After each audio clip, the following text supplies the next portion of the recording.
Welcome to The Source, where we combine the headlines with in-depth conversations with the newsmakers themselves. Today on the program, lawmakers appealing to sectors not to pressure them in hearing the franchise renewal of ABS-CBN.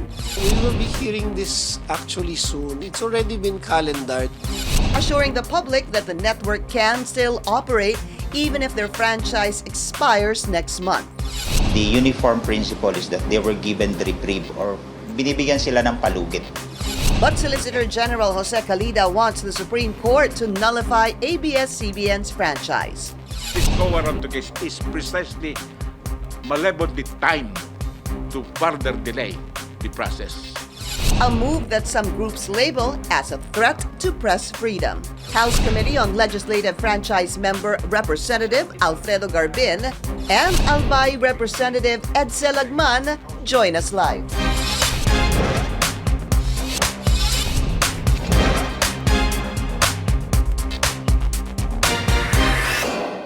Thank you for joining us. I'm Pinky Webb. Lawmakers say that ABS-CBN will not shut down, even without a new franchise from Congress. But they are requesting the public not to pressure them about the issue. Some lawmakers say that Congress still has time to hear the franchise renewal bid, and the network will not go off air because of pending franchise bill applications. But how does the Solicitor General Jose Calida's petition to nullify ABS-CBN's franchise affect the renewal bid? Let's go straight to the sources of the story. We have House Committee on Legislative Franchises member. So he's a member of that committee, Congressman Alfredo Garbin and Albay Representative Edcel Lagman. Gentlemen, welcome to the show. Thank you for coming over. I'm going to start with the resolution filed by Congressman Edcel Lagman, received January 6. Basically, it says that it's urging the Committee on Legislative Franchises to report without further delay. I think those are the operative words, without further delay, for plenary action the consolidated pending bills on the franchise renewal of ABS-CBN. Congressman, what happened? Well, as of now, resolution number 639 has been signed by 80 members of the House, 8 of whom are deputy speakers. Many are chairmen of standing committees, and some are members of the Rules Committee, and all of them are part of the leadership of the House. And I think that there will be more who will be signing next week.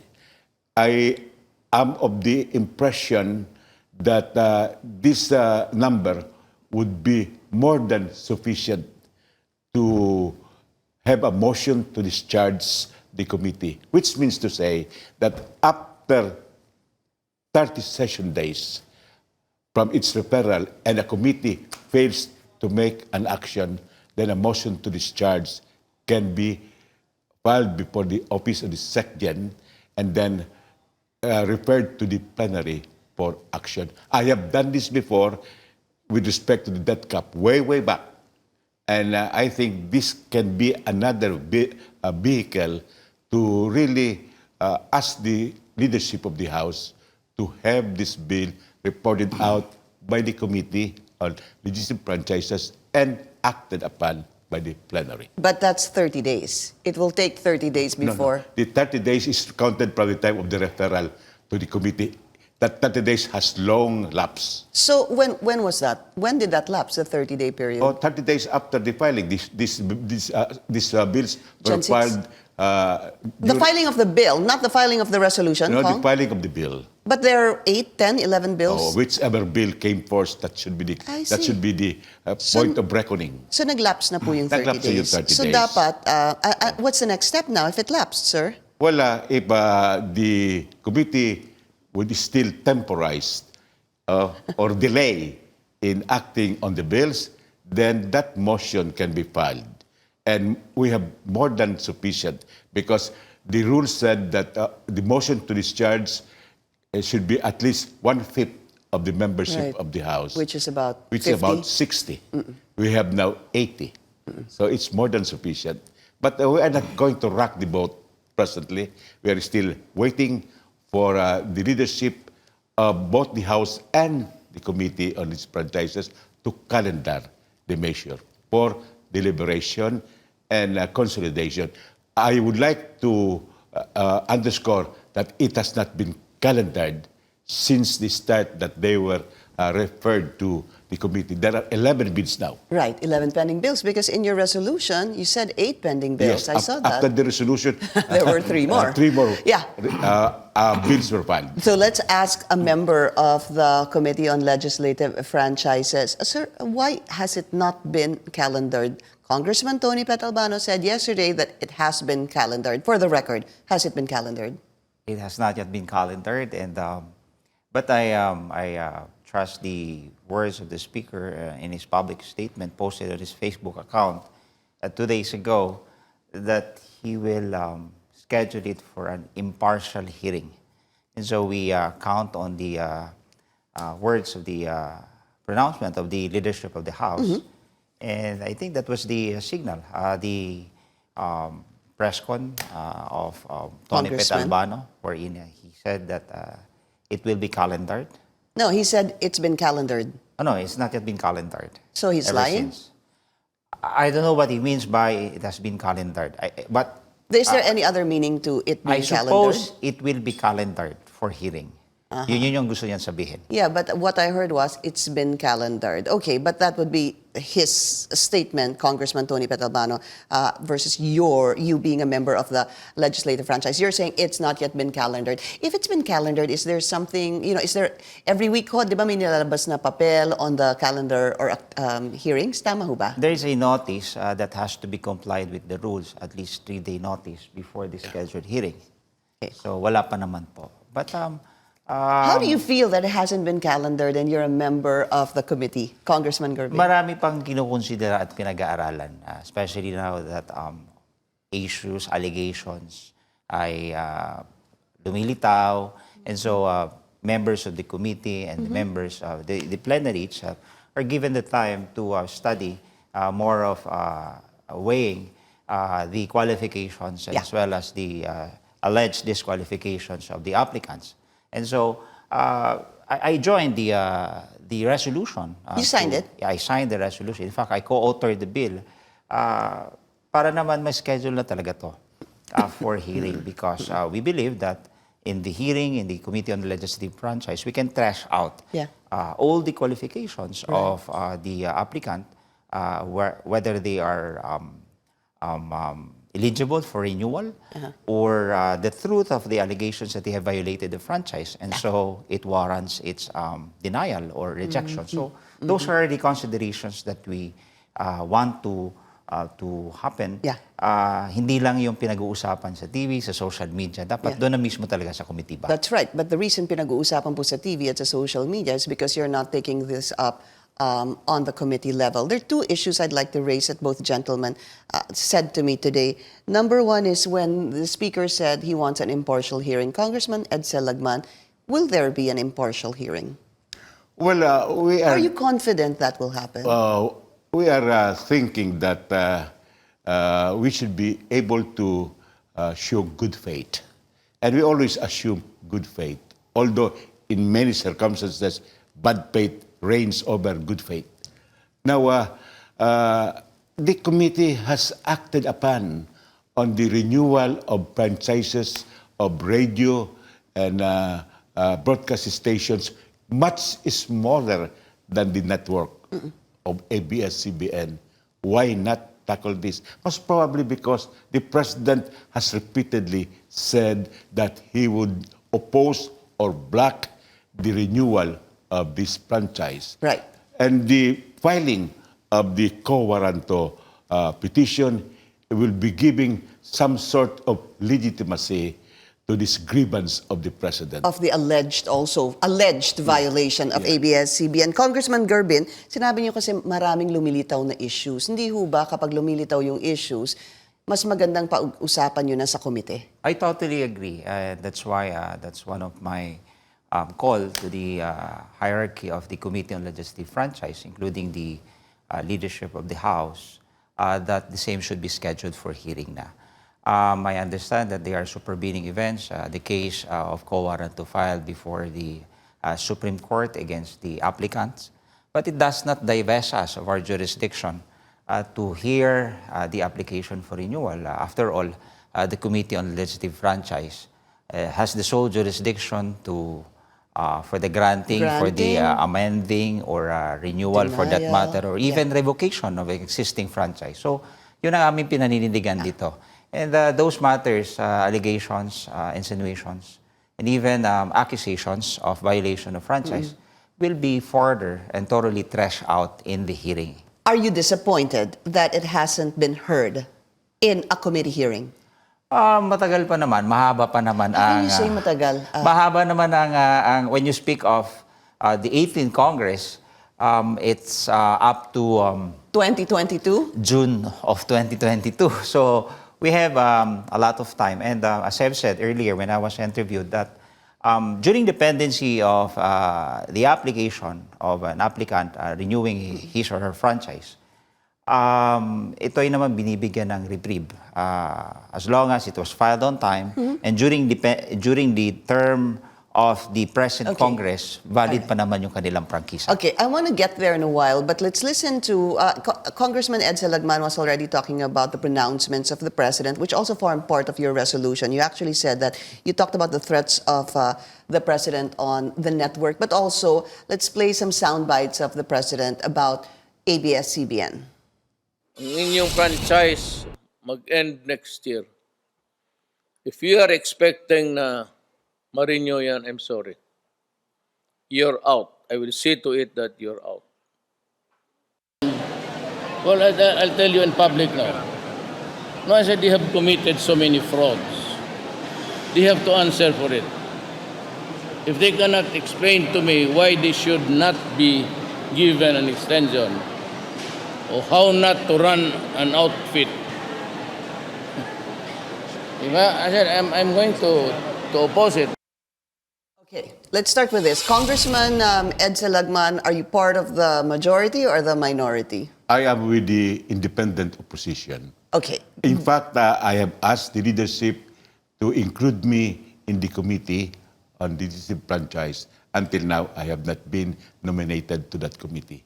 Was probably because of my stance as an independent opposition. But being an independent opposition, as you call it, how do you feel when the president issues statements such as what we just heard? Well, first, it is an intrusion to the sole jurisdiction of the Congress, more particularly the Committee on these Franchises, to recommend or not to recommend the renewal of an existing What if it's just his personal franchise. opinion, Congressman Edcel? Well, if it is personal opinion, then the Congress should be able to act on its jurisdiction and protect its prerogative.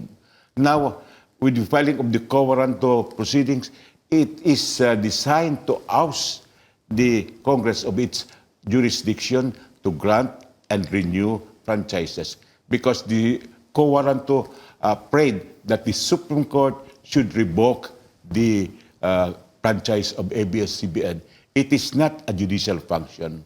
It is a legislative function to grant, revoke, or amend a franchise, as stated previously by PIDO. Congressman Garbin, majority, right? I belong to the majority. You are part of the majority. How do you feel? Is there pressure when you hear the president make such statements? Hindi ako magtatanggi. Meron na pressure. Pero despite of the pronouncement of the president, I still signed the resolution and co-authored the bill because that's the right thing to do for a person and a corporation association to given their chance in a proceedings before the Committee on Legislative Franchise para patunayan nila na sila ay karapat-dapat na ma-renew. So, yun ang aking stand dyan.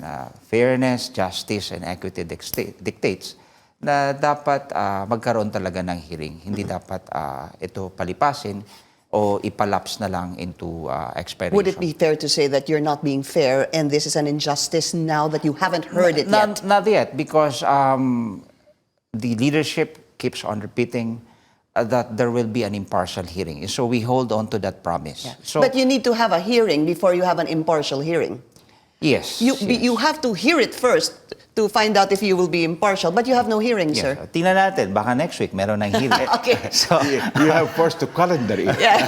First, you need to be able to come together as a committee and have an impartial hearing on this. We'll be taking, maybe, Congressman Garbin is saying possibly next week it'll be calendared. Before we go on a break, if it's calendared next week, will it be taken up also next week, or it needs a 3-day period? well, the notice should be sent already to us today Yeah. or tomorrow. But the 3-day period can be waived by Can be the waived. members Okay. of the committee. That they can do. We'll be taking a short break. This is The Source on CNN Philippines. Please stay tuned.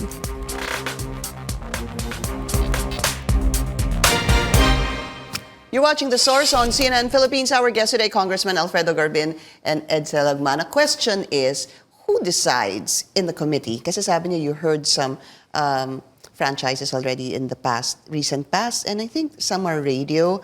Who decides kung sino yung uunahin nyo na dinggin na franchise? Of course, Sa committee. it's always the call of the chair to kung sinong unahin i-calendar. Chair ng Committee on Legislative Franchise. Chairman, Siya naman yung nag-schedule, Congressman instruct Alvarez. him his COMSEC, yung committee secretary. Have you spoken to him? What has he said? He's been quiet. Wala pa, hindi pa kami nag-uusap. Baka mamayang gabi magkita kami.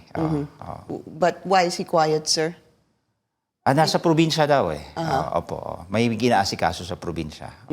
Anyway, somebody who's speaking in behalf of him naman. Congressman Tony Tony Petalbano, the Petalbano. Vice Chairman of the Committee on Legislative Franchises.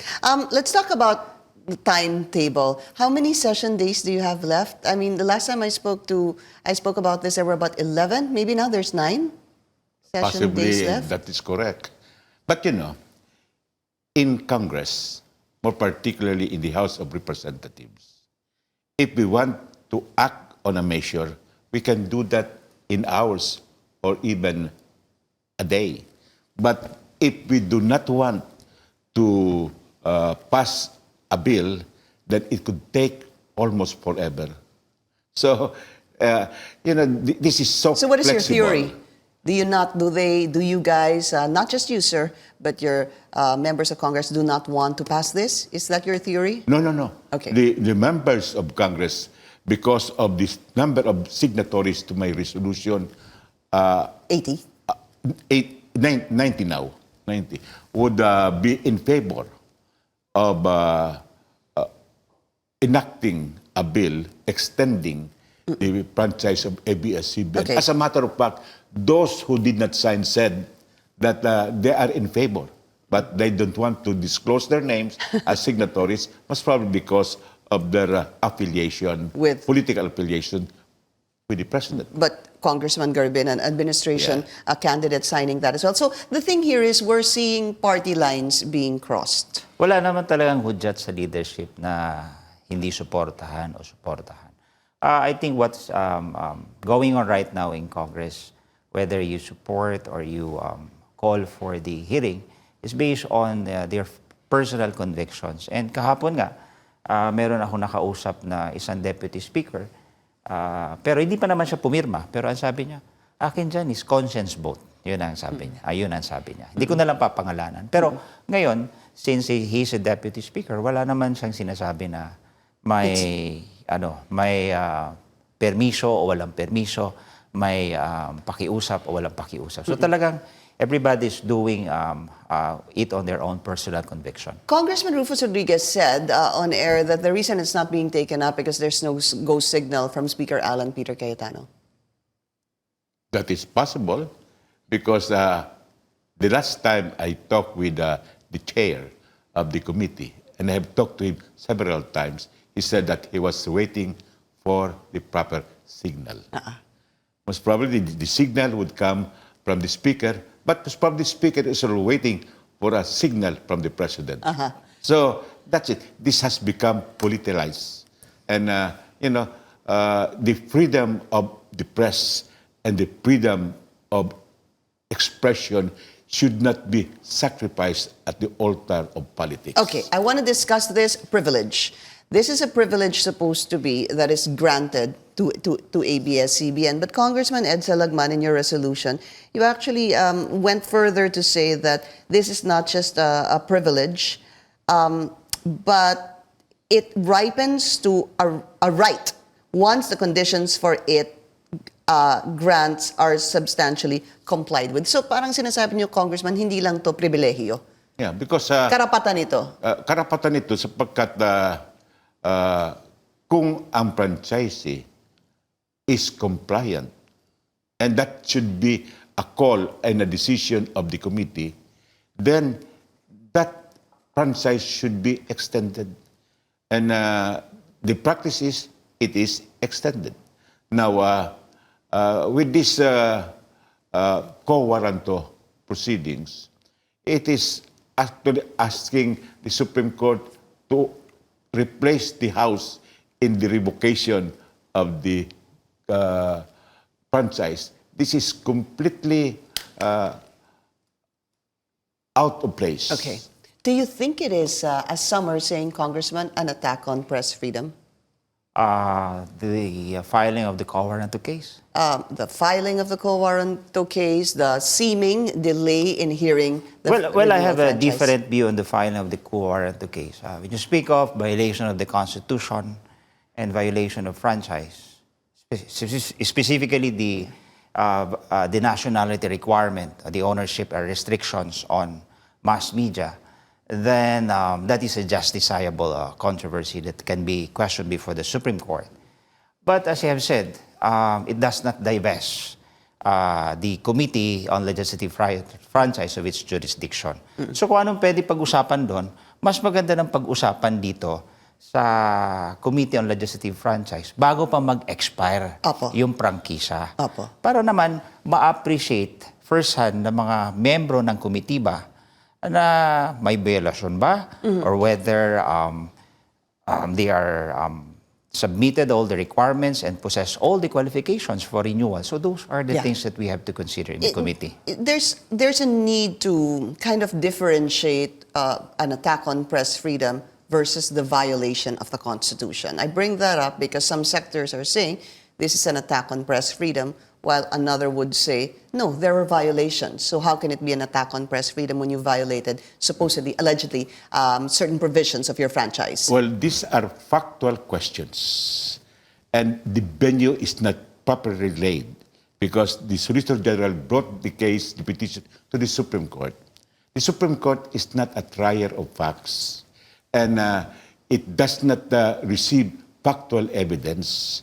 The principal function of the Supreme Court is to resolve questions of law and also questions of fact after they have been assessed by a lower court, like the trial court and the Court of Appeals. But there is no provision that would preclude anyone from going straight to the Supreme Court anyway, instead of going to an RTC first. Well, there is a principle of hierarchy of courts. That means to say, if the case is cognizable by a lower court, then it should be first brought to the trial Lower court. Do you agree, Congressman Garbin? Yes, I totally agree that there is a principle of hierarchy of courts that has to be followed. That's jurisdictional. Pwede i-dismiss ng Korte Suprema. Especially so if it averts or forward questions of facts that the Supreme Court has no jurisdiction. So, bababa. Pwedeng Court of I-remand. Appeals or pwedeng RTC. Yeah. But at first glance, when I peruse the application of franchise renewal of ABS-CBN, they were issued a certificate of public convenience by NTC. They were issued a certificate of good standing. They have approval from the Securities and Exchange Commission. So, sa tingin ko, sa unang tingin mo ng kanilang aplikasyon and based on the requirements submitted before the Committee on Legislative Franchise, qualified naman. Kaya nga dapat talaga i-hear na to. Okay. Pag-usapan na para mabulat-lat natin kung ano yung mga violations. Gusto sumagot ni Congressman Edcel Lagman on that. But, sir, we'll just take a very short break. We'll be right back.